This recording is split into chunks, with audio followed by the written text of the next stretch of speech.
आप सभी का आज के सत्र में स्वागत है और हम श्री मां का ध्यान करते हुए, उनका आह्वान करते हुए आज का सत्र आरंभ करते हैं।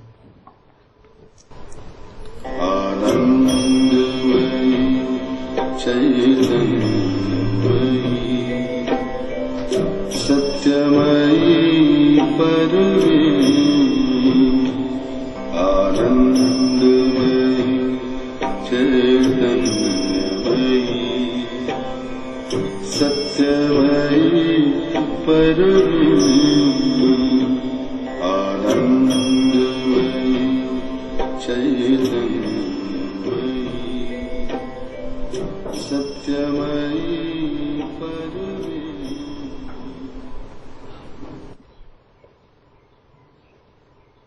नमस्कार। एक बार पुनः आप सभी का आज के सत्र में स्वागत है। सावित्री पर्व 10 सर्ग 4 पृष्ठ 652 652 the dream twilight of the earthly real. पार्थिव सत्य का स्वप्निल और धूमिल लोक। जैसा कि हम जानते हैं कि इस सर्ग में यम और सावित्री के मध्य तर्क और उसका उत्तर इस प्रकार से संवाद चल रहा है।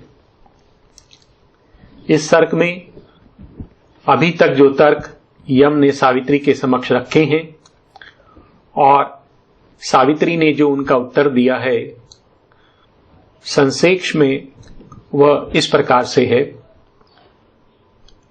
सर्वप्रथम यम सावित्री से कहते हैं कि यह जगत एक अपरिवर्तनीय चक्र में घूमता रहता है। इस जगत का कोई उद्देश्य नहीं है, इस जगत का कोई अर्थ नहीं है और इसलिए तू व्यर्थ ही इस जगत को कोई अर्थ प्रदान करने का प्रयास मत कर। इसके पश्चात यम सावित्री को एक और तर्क देते हैं और वे कहते हैं कि यदि भगवान है तो वह तटस्थ है, उदासीन है और आत्मसंतुष्ट है। और क्योंकि भगवान इस जगत से दूर हैं, तो भागवत सत्य और भागवत आनंद को इस धरा पर कभी भी अभिव्यक्त नहीं किया जा सकता। और यदि तुझे दिव्य आनंद चाहिए तो या तो तू जो ऊर्ध्व लोक हैं, जहां पर यह आनंद स्थित है, तू उनमें निवास कर, या तू अपनी सत्ता को भगवान की जो निश्चल नीरवता है उसमें डुबो दे। और एक प्रकार से यम सावित्री को व्यक्तिगत मुक्ति के लिए भी प्रेरित कर रहे हैं। वे कह रहे हैं कि तू इस धरा की चिंता छोड़कर अपने आनंद के लिए या तो तू ऊर्ध्वलोक में निवास कर, उधर आरोहण कर, या फिर भगवान की निश्चल नीरवता में स्वयं को निमग्न कर दे, डुबो दे। परंतु सावित्री यम के तर्कों को नकार देती हैं और उन्हें अस्वीकार करते हुए वे उत्तर देती हैं कि यह जगत भगवान से दूर नहीं है और तूने व्यर्थ ही जगत और भगवान के मध्य एक खाई बना दी है। अर्थात वे कह रही हैं कि जगत और भगवान के मध्य कोई दूरी नहीं है। ये जगत भगवान से अलग नहीं है और धरा और स्वर्ग परस्पर एक दूसरे से जुड़े हुए हैं और वे सदा इस धरा पर निरंतर प्रभाव डालते रहते हैं। और वे कहते हैं कि मैं स्वयं भगवान से एकात्म हूं, अर्थात भगवान और मनुष्य अलग नहीं हैं और भगवान मेरे साथी हैं, अर्थात मैं उनके साथ जीती हूं। और फिर ये कहती हैं कि यदि हृदय का द्वार थोड़ा सा भी खुला रहे तो भगवान को उस हृदय में प्रवेश करने से कोई रोक नहीं सकता। अर्थात भगवान केवल एक अवसर की तलाश में रहते हैं कि किस प्रकार से मनुष्य के हृदय में कोई स्थान मिले और वो वहां पर प्रवेश कर जाए। इसके पश्चात और उनके उस तर्क को नकारते हुए कि तू अपनी मुक्ति की और भगवान की ओर अपनी यात्रा की चिंता कर और इस धरा को छोड़ दे। सावित्री क्या कहती हैं कि मैं सभी जीवों से एकात्म हूं और मैं इस जगत की प्रतिनिधि हूं और इसलिए जो मुक्ति मैंने प्राप्त की है वही मुक्ति मैं सभी जीवों के लिए चाहती हूं।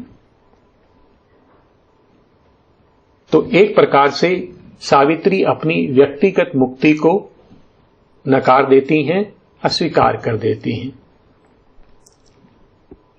उसके बाद यम एक और तर्क देते हैं और इस बार यम सावित्री से कह रहे हैं कि तू मनुष्य से प्रेम करती है और इस कारण भागवत विधान का अतिक्रमण करने के लिए आतुर है। तू और तेरे जैसी जो अधीर और शक्तिशाली सत्ताएं हैं जो भागवत विधान का विरोध करती हैं वो इस जगत में विध्वंस का कारण बनती हैं। दूसरी ओर जो विज्ञ जन हैं, जो महान आत्माएं हैं, वे शांत और निसंकल्प बिना हस्तक्षेप के अपनी महानता में स्थित रहती हैं और भगवान की ओर उठती हुई आत्माओं की सहायता करती हैं। और फिर वो सावित्री से कहते हैं इसी प्रकार से तू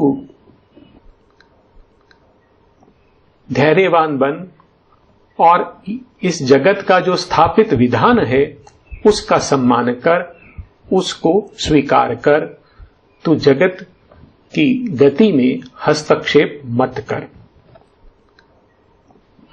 परंतु एक बार पुनः सावित्री यम के तर्कों को नकार देती हैं। वे यम से कहती हैं कि चेतन मन और हृदय पर तू जड़ता के विधान को आरोपित मत कर। वे कहती हैं कि जो बाड़ा है वो पशुओं के लिए उचित है, परंतु जो मनुष्य जाति है उसको जड़ के नियमों से नहीं बांधा जा सकता और इसलिए मैं तेरे विधानों को अस्वीकार करती हूं। तो इस प्रकार से जो जो तर्क यम सावित्री के समक्ष रखते हैं, सावित्री उनको सभी को उनका उत्तर देते हुए उनको नकार देती हैं। और हम आज देखेंगे कि यम एक और तर्क सावित्री के समक्ष रख रहे हैं। सावित्री उसको भी नकार देती हैं और उसको नकारते हुए जगत के कुछ सत्य हमारे समक्ष प्रकट करती हैं।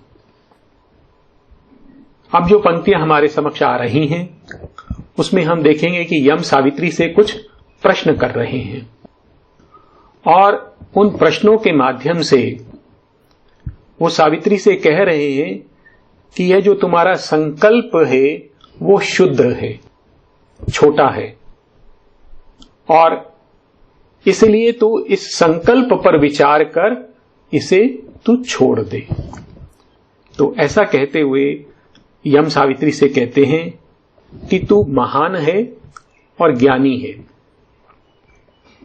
और तुझे जो है अपनी स्वतंत्रता को छोड़कर और भगवान की ओर अपनी यात्रा को छोड़कर धरा के तुच्छ कार्यों में लिप्त नहीं होना चाहिए। अर्थात वो कह रहे हैं कि जिस स्थिति पर तू है वहां पर तुझे अपनी स्वतंत्रता और अपनी यात्रा की चिंता करनी चाहिए, और ये जो धरा का जो कार्य है, ये तुच्छ कार्य है, इसे तुझे छोड़ देना चाहिए। तो एक प्रकार से यम सावित्री को उसके संकल्प से दूर करना चाह रहे हैं। तो ये पंक्तियां देखें। Death replied to her, why should the noble and immortal will stoop to the petty works of transient earth, freedom forgotten and the eternal path. तो यम सावित्री से प्रश्न कर रहे हैं और प्रश्न के माध्यम से उनको एक सलाह दे रहे हैं। जो उनका संकल्प है उस पर प्रश्न चिन्ह खड़ा कर रहे हैं। Y should the noble and immortal will, तो कहते हैं एक श्रेष्ठ और अमर संकल्प जैसे कि तू है, stoop to the petty works of transient earth, freedom forgotten and the eternal path. तो तू अपनी स्वतंत्रता को और शाश्वत की ओर जो तेरी यात्रा है उसको छोड़कर यह जो नश्वर धरा है उसके तुच्छ कार्यों में क्यों लिप्त होना चाहिए। अर्थात यह धरा नश्वर है, इसके कार्य तुच्छ हैं, और तू इस धरा को छोड़कर अपनी स्वतंत्रता और शाश्वत की ओर अपनी यात्रा की चिंता कर। Why should the noble and immortal will stoop to the petty works of transient earth, freedom forgotten and the eternal path? यही भाव अगली पंक्तियों में भी है। Or is this the high use of strength and thought to struggle with the bonds of death and time and spend the labor that might earn the gods and battle and bear agony of wounds to grasp the trivial joys that earth can guard in her small treasure chest of passing things? तो एक प्रश्न और सावित्री के समक्ष वो रख रहे हैं कि यह जो तेरी शक्ति है, यह जो संकल्प है, जो अति उन्नत है, उच्च है, क्या उसके लिए यह जो कार्य तू कर रही है यह उसका उचित उपयोग है?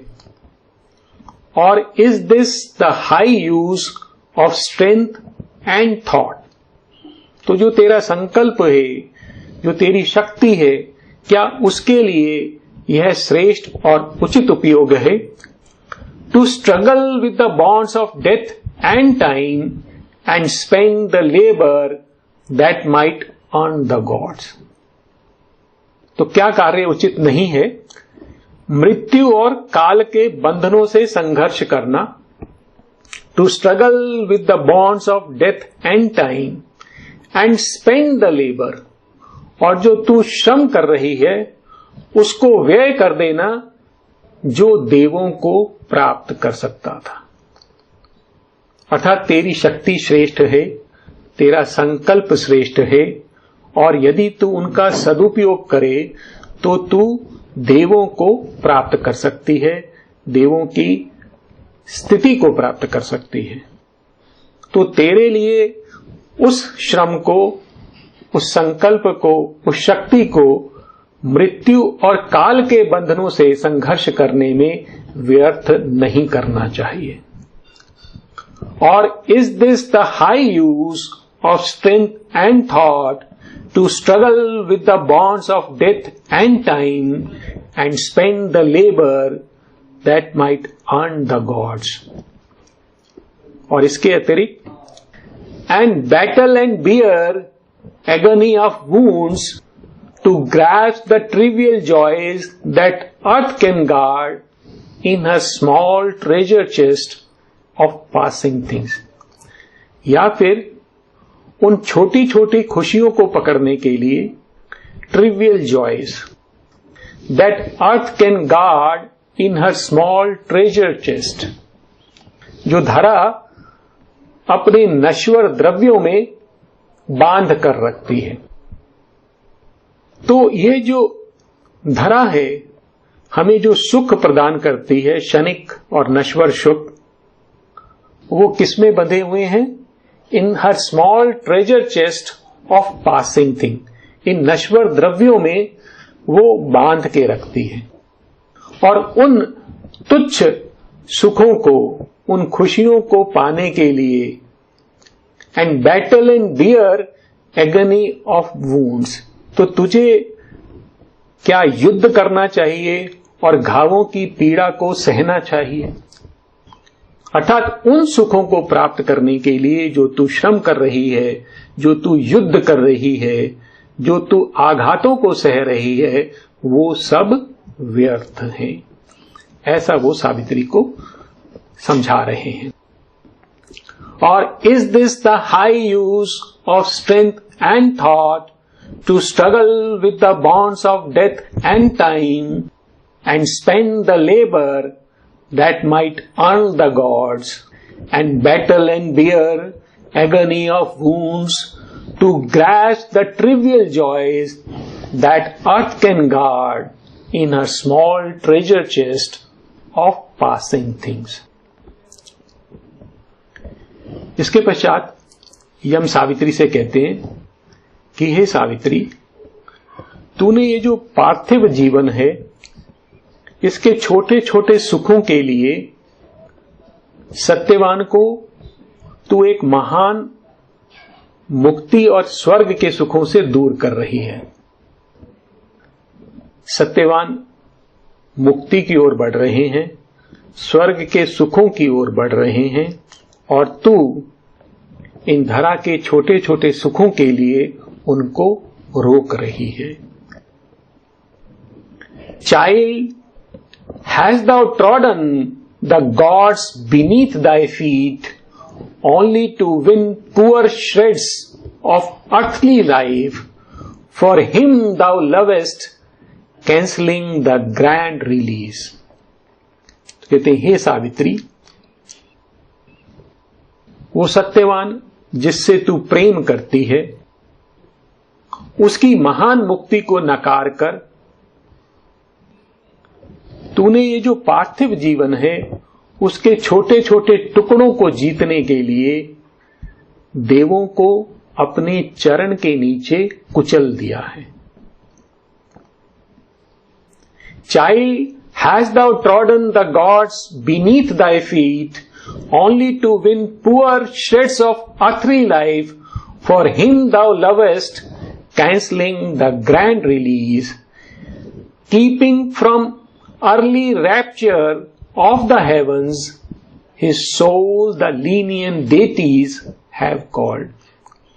और वह सब आरंभिक आनंद, स्वर्गों के आनंद, जिनका आह्वान उन उदार देवों ने सत्यवान के लिए किया है, उनको तू दूर कर रही है।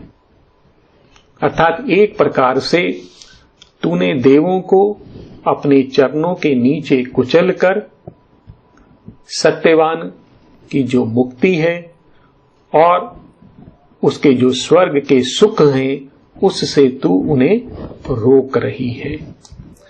Child, hast thou trodden the gods beneath thy feet only to win poor shreds of earthly life? For him thou lovest, cancelling the grand release, keeping from early rapture of the heavens, his soul the lenient deities have called. और फिर वो एक और प्रश्न सावित्री से करते हैं कि हे सावित्री, तू सत्यवान को इस धरा पर वापस लाना चाहती है। तो एक प्रश्न करते हैं, are thy arm sweeter than the courts of God? तो सत्यवान किस ओर बढ़ रहे हैं? भगवान की ओर बढ़ रहे हैं, और तू उन्हें धरा की ओर खींच रही है। तो क्या तेरी बाहें भगवान के आंगन से भी अधिक मधुर हैं? Are thy arms sweeter than the courts of God? तो इस प्रकार से यम सावित्री के समक्ष कुछ प्रश्न रखते हैं और वो एक प्रकार से सावित्री से कह रहे हैं कि तू अपनी महान यात्रा और मुक्ति को त्याग कर और सत्यवान के साथ धरा पर तुच्छ जीवन जीने का विचार मत कर, और इस प्रोसेस में तू सत्यवान को भी उसकी मुक्ति से और स्वर्गों के आनंद से दूर मत कर।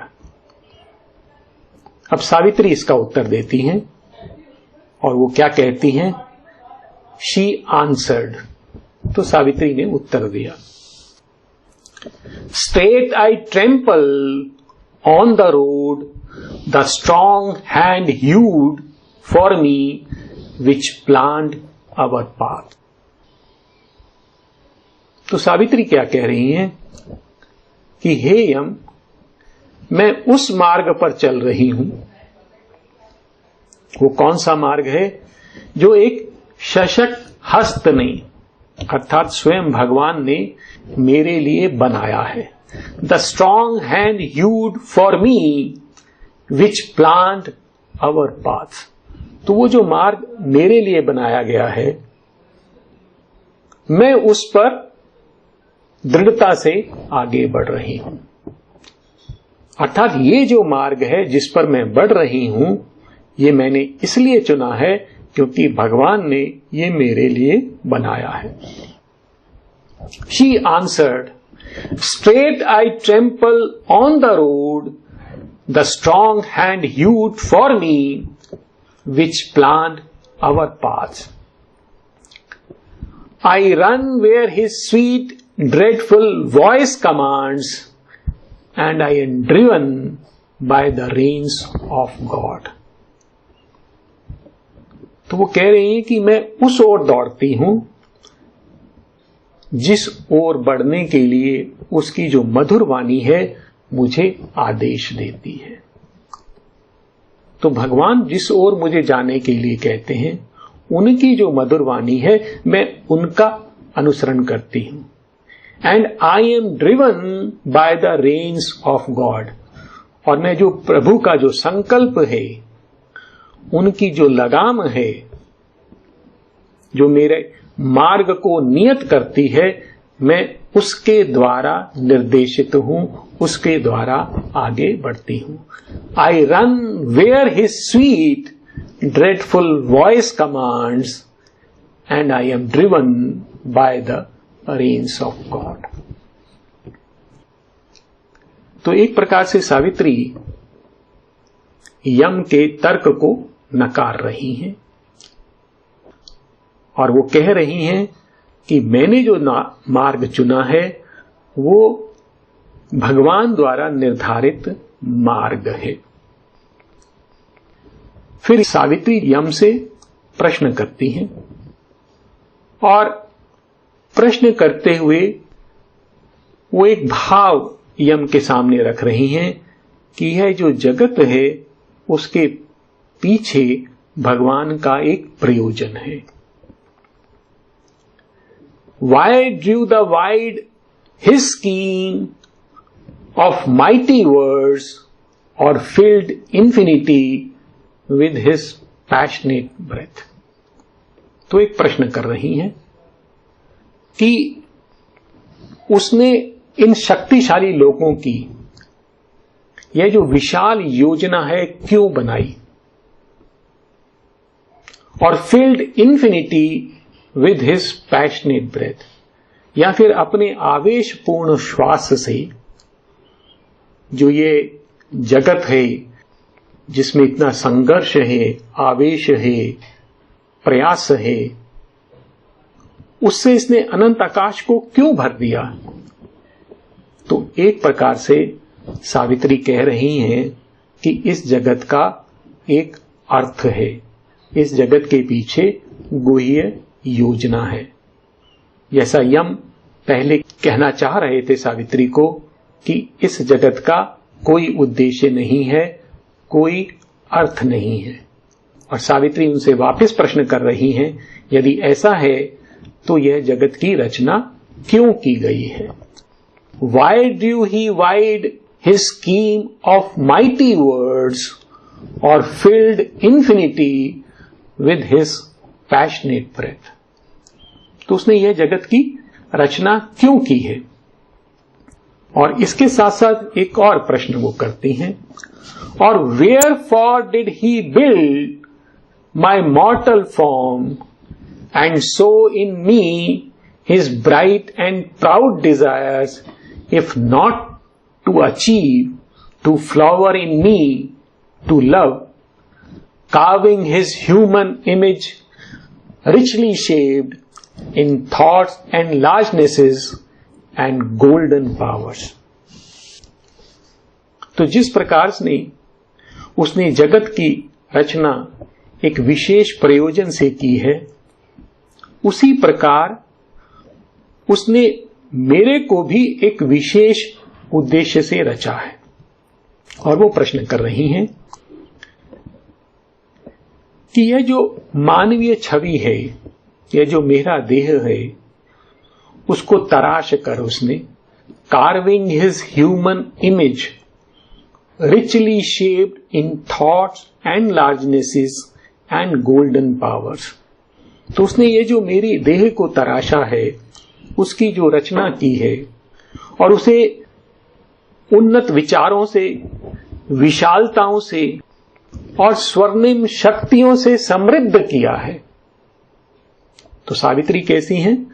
उनमें विचार, उन्नत विचार हैं, स्वर्णिम शक्तियां हैं। Carving his human image richly shaped in thoughts and largenesses and golden powers. और यदि उसने यह सब किया है, और उसने क्या है, and sow in me his bright and proud desires, और उसने मुझ में अपनी ये दीप्तमान, प्रकाशमान और महान कामनाओं को रोपित किया है, तो उसने क्यों किया है? If not to achieve, to flower in me, to love. यदि उसने मेरे अंतर में प्रेम की चाह को प्रकट नहीं करना था, पुष्पित नहीं करना था, तो उसने ये रचना क्यों की है? तो एक प्रकार से सावित्री प्रश्न करते हुए यम को बता रही हैं कि उनके स्वयं के जीवन का एक विशेष उद्देश्य है, भगवान ने उसे एक विशेष कार्य के लिए भेजा है। और wherefore did he build my mortal form and sow in me his bright and proud desires, if not to achieve, to flower in me, to love, carving his human image richly shaped in thoughts and largenesses and golden powers. और भगवान ने न केवल सावित्री को किसी विशेष प्रयोजन से रचा है, उसका सृजन किया है, अपितु हम सभी का जन्म भी एक विशेष उद्देश्य से हुआ है। और हमें हमारे जीवन के लिए हमारी शक्ति के अनुरूप एक उद्देश्य दिया गया है। और मैं यहां पर कुछ पंक्तियां जो सीक्रेट नॉलेज वाला कैंटो है वहां से लेना चाहूंगा।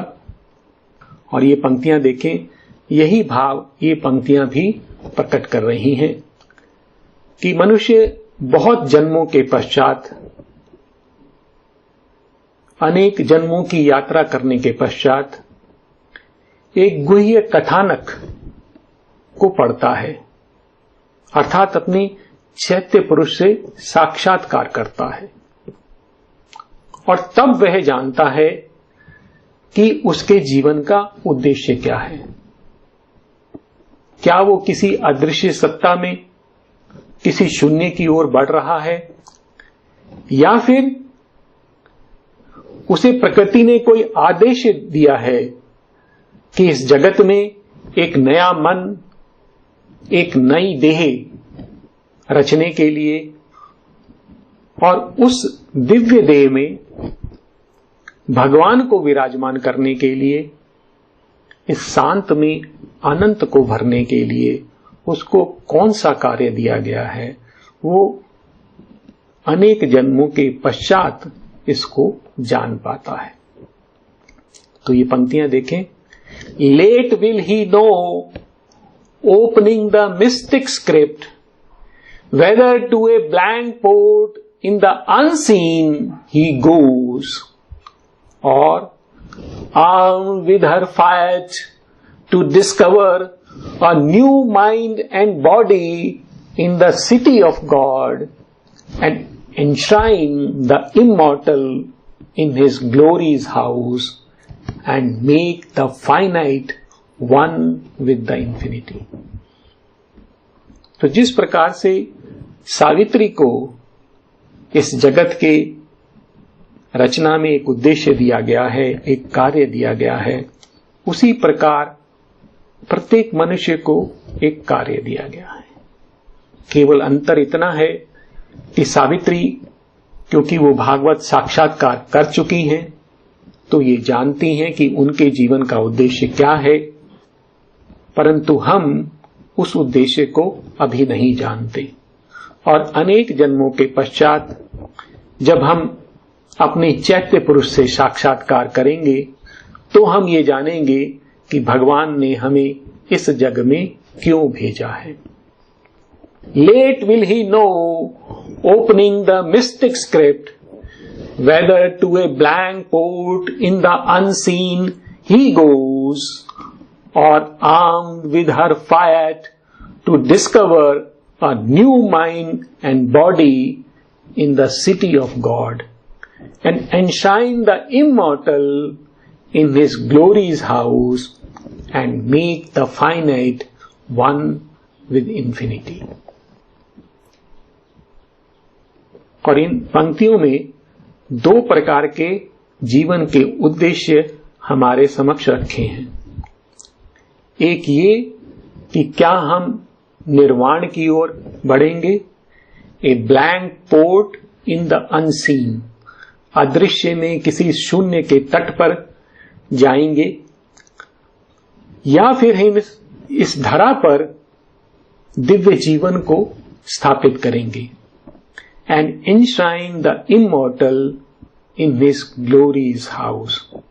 तो यह जो हमारे जीवन के लक्ष्य हैं वो हमारे हृदय में, हमारे चैत्य पुरुष में छिपे हुए हैं।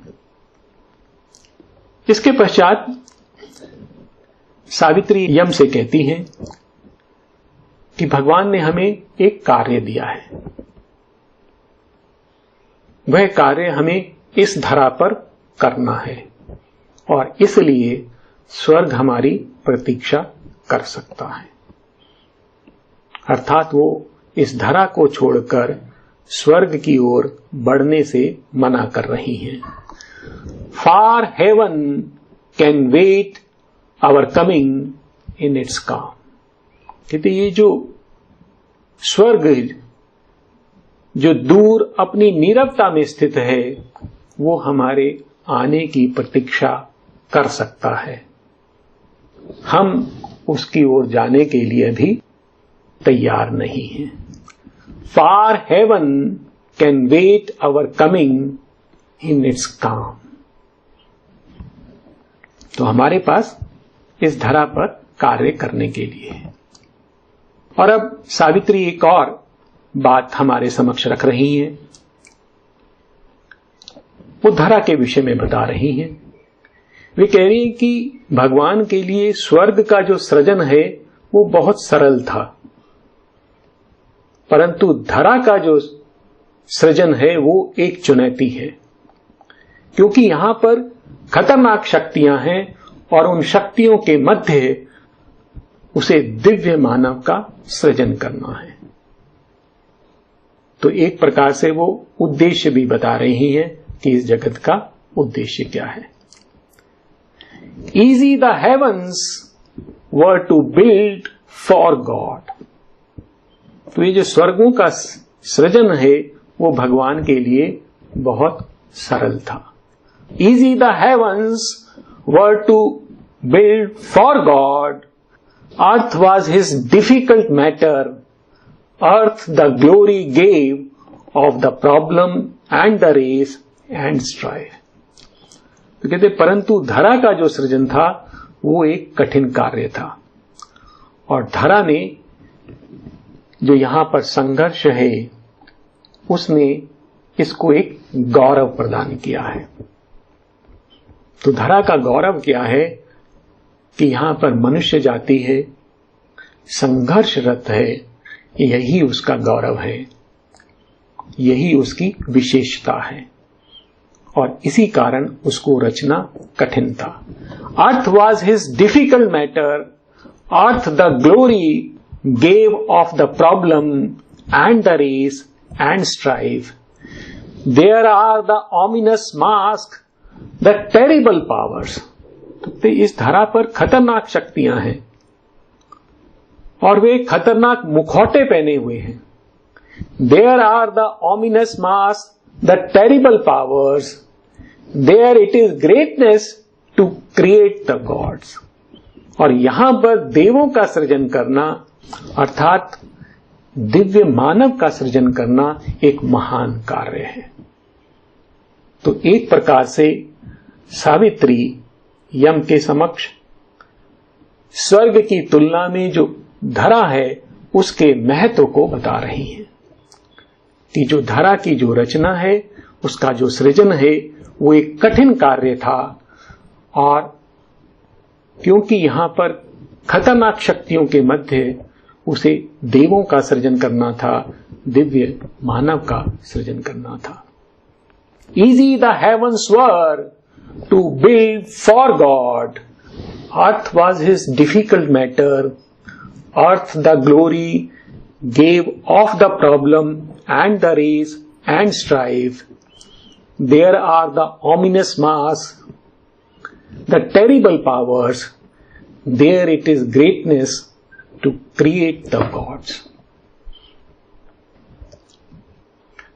और इसके पश्चात सावित्री एक और बहुत महत्वपूर्ण सत्य हमारे समक्ष रख रही है। हम सावित्री से क्या कह रहे थे कि तू इस धरा के जो तुच्छ सुख हैं, संघर्ष हैं, उनको छोड़कर अपनी मुक्ति और भगवान की ओर अपनी यात्रा की चिंता कर, उसके लिए प्रयास कर। और अब देखिए सावित्री क्या कह रही हैं, और ये हमारे लिए भी बहुत महत्वपूर्ण बात है। सावित्री कहती हैं कि आत्मा मुक्त है, अमर है, स्वतंत्र है, उसे मुक्ति की आवश्यकता नहीं है, वो स्वयं ही मुक्त है, और भगवान ने उसे एक कार्य सौंपा है और उसने भगवान का कार्य करने के लिए जन्म लिया है।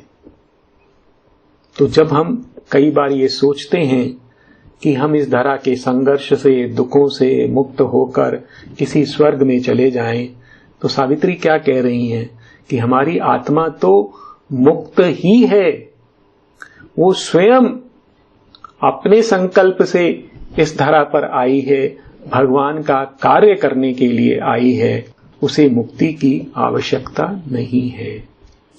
तो एक प्रकार से यम का ये भी तर्क वो नकार रही हैं। देखिए ये पंक्तियां, is not the spirit immortal and absolved always delivered from the grasp of time. कहते क्या ये आत्मा अमर नहीं है, एब्सॉल्व्ड ऑलवेज सदा मुक्त नहीं है, delivered from the grasp of time काल के पाश से स्वतंत्र नहीं है, तो कैसी है आत्मा?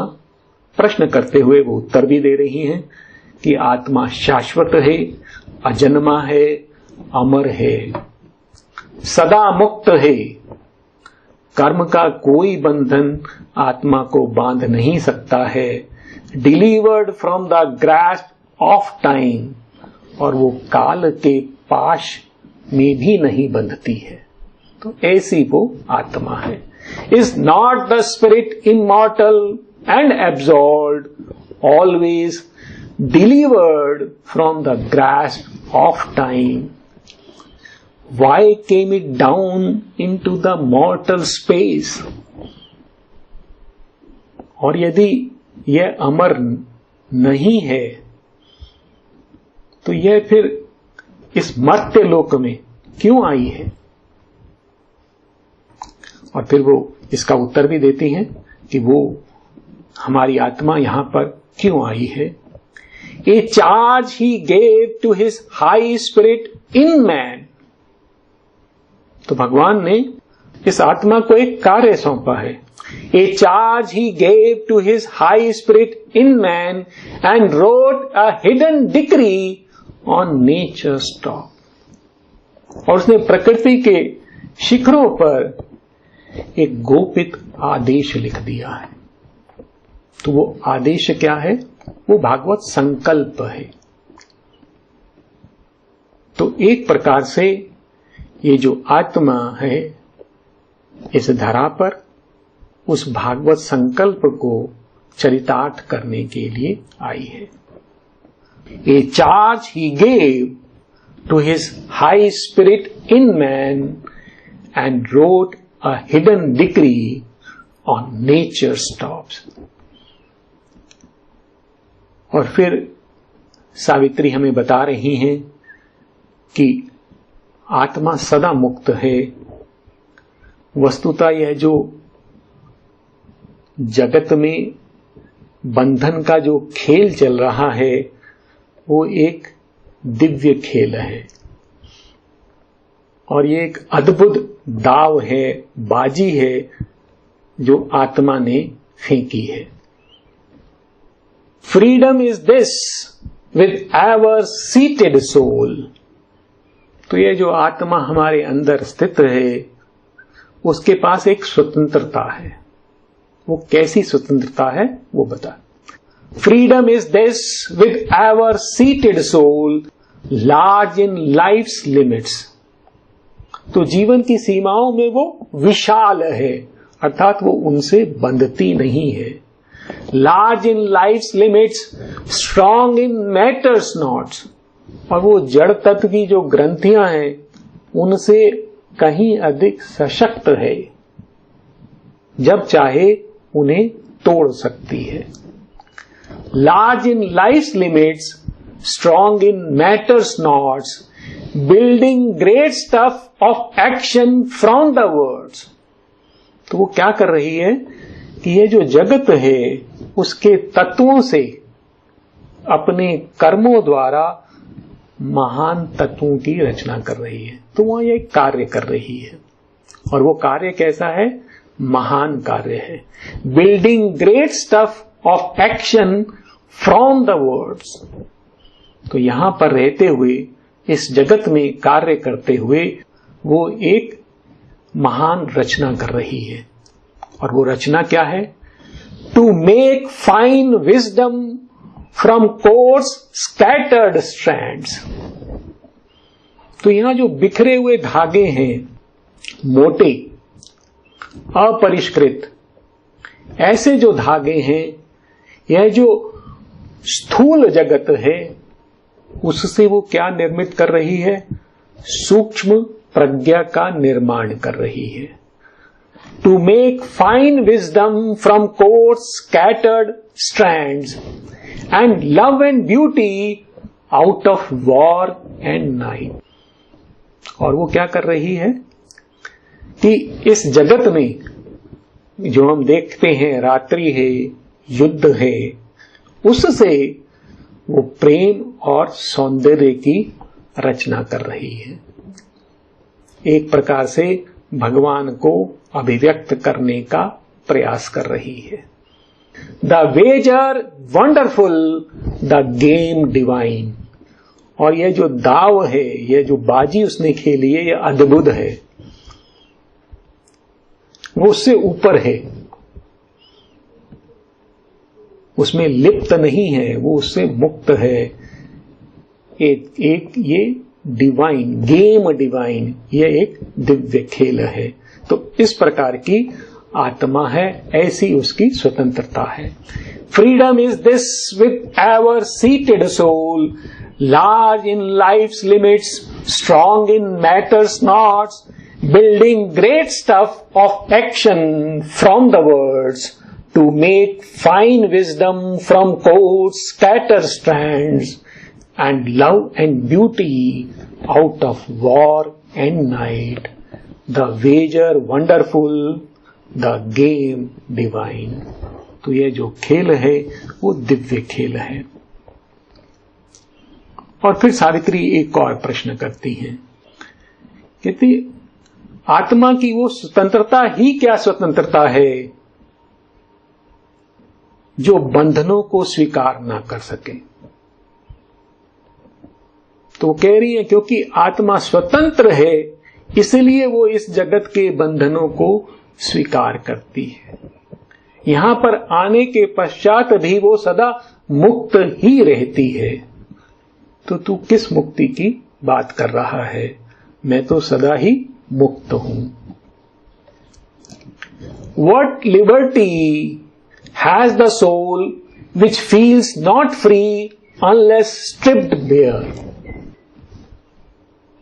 तो कहते कि ये जो आत्मा की वो स्वतंत्रता कौन सी स्वतंत्रता है जिसको वो तब तक अनुभव नहीं करती जब तक कि उसको आवरणों से मुक्त ना कर दिया जाए। अर्थात जो उसने अपने ऊपर आवरण ओढ़े हुए हैं, ये मन है, प्राण है, देह है, इसके जो वस्त्र ओढ़े हुए हैं, जब तक उनको उतार ना दिया जाए, अर्थात जब तक मृत्यु को स्वीकार ना कर लिया जाए, इस जगत को छोड़ ना दिया जाए, तब तक क्या आत्मा स्वतंत्र नहीं हो सकती? तो ऐसी स्वतंत्रता क्या स्वतंत्रता है? अर्थात वो कह रही है कि आत्मा की जो स्वतंत्रता है उसका वो सहज भाव है, वो इन बंधनों से कम नहीं होता, समाप्त नहीं होता। What liberty has the soul which feels not free unless stripped bare? तो ऐसी कौन सी स्वतंत्रता है जो वह तब तक अनुभव नहीं करती जब तक कि उसको आवरणों से मुक्त ना कर दिया जाए। And cannot kiss the bonds the lover winds around his playmate's limbs, choosing his tyranny crushed in his embrace। तो ऐसी कौन सी स्वतंत्रता है यदि वो उन बंधनों को नहीं चूम सकती जो कि एक प्रेमी अपने प्रियतमा के अंगों के चारों ओर बांध दे। चूजिंग हिज टिरेनी, और उसके अत्याचार को स्वीकार ना कर ले। क्रश्ड इन हिज एम्ब्रेस, और उसके आलिंगन में चूर चूर ना हो जाए। अर्थात कि आत्मा जब अपना प्लेमेट जो है, उसका जो साथी है, जो भगवान है, उसकी टिरेनी को, उसके अत्याचार को स्वीकार नहीं कर ले, उसके आलिंगन में चूर चूर ना हो जाए, जो बंधन उसने उसके ऊपर डाले हैं उनको स्वीकार ना कर सके, तो कैसी स्वतंत्रता है उसके पास? अर्थात वो इन सब से स्वतंत्र है। What liberty has the soul which feels not free unless stripped bare, and cannot kiss the bonds the lover winds around his playmate's limb, choosing his tyranny crushed in his embrace। तो यहां पर मैं आपके समक्ष कुछ पंक्तियां और ला रहा हूं। ये पंक्तियां हैं योगा एंड इट्स ऑब्जेक्ट से। यही भाव इन पंक्तियों में है। Of moksha we have no personal need, for the soul is nitya mukta and bondage is an illusion. तो वही बात सावित्री कह रही हैं, वही यहां पर श्री अरविंद हमसे कह रहे हैं कि व्यक्तिगत रूप से हमें मोक्ष की कोई आवश्यकता नहीं है, क्योंकि आत्मा तो नित्य मुक्त है। बॉन्डेज इज एन इल्यूजन, बंधन केवल भ्रम है। We play at being bound, we are not really bound. कहते हम बंध होने का अभिनय कर रहे हैं। इस जगत में जो हम आए हैं यह एक अभिनय मात्र है, वास्तव में हम इस जगत में बंधे हुए नहीं हैं। We can be free when God wills, और जब भगवान की इच्छा हो हम मुक्त हो सकते हैं। Our supreme self is the master of the game, and without his grace and permission no soul can leave the game. कहते वो हमारा जो अधीश्वर है, उसकी कृपा और अनुमति के बिना हम इस खेल को छोड़ नहीं सकते। तो एक प्रकार से वही भाव इन पंक्तियों में भी आ रहा है। और फिर ये अंतिम पंक्तियां आज के सत्र की मैं आपके समक्ष रख रहा हूं। तो आत्मा इस जगत को स्वीकार क्यों करती है? एक भाव रखा है सावित्री ने कि भगवान को और अधिक गहराई से पकड़ने के लिए, पुरुष और प्रकृति का एक वर्णन है, तो भगवान को और अधिक गहराई से पकड़ने के लिए वो इस जगत के बंधनों को स्वीकार करती है। To seize him better with her boundless heart, she accepts the limiting circle of his arms. तो ये जो आत्मा हमारे इस जगत में आई है, क्यों आई है?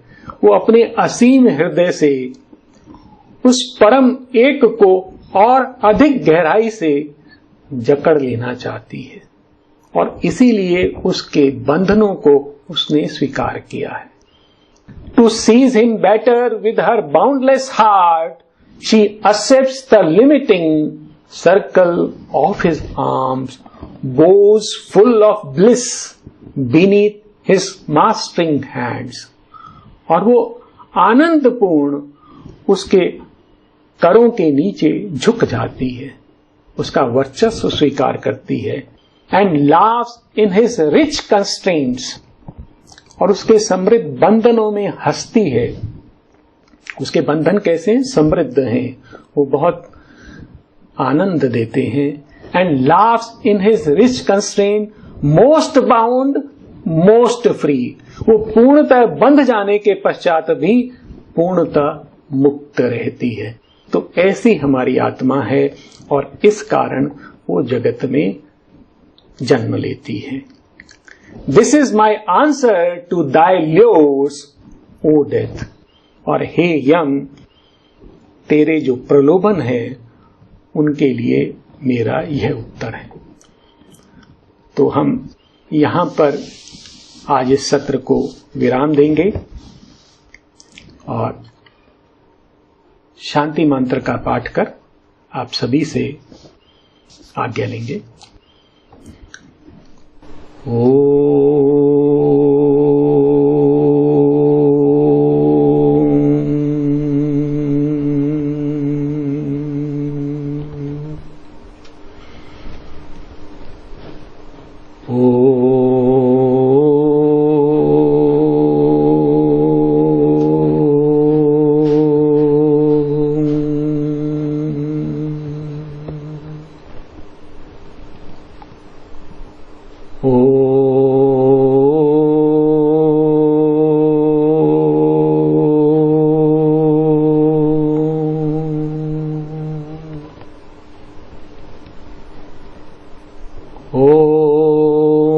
शांति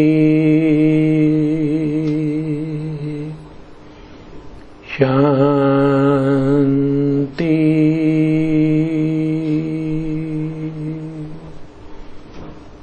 शांति।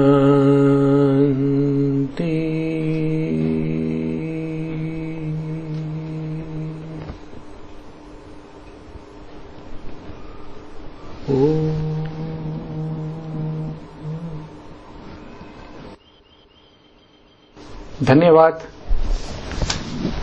नमस्कार।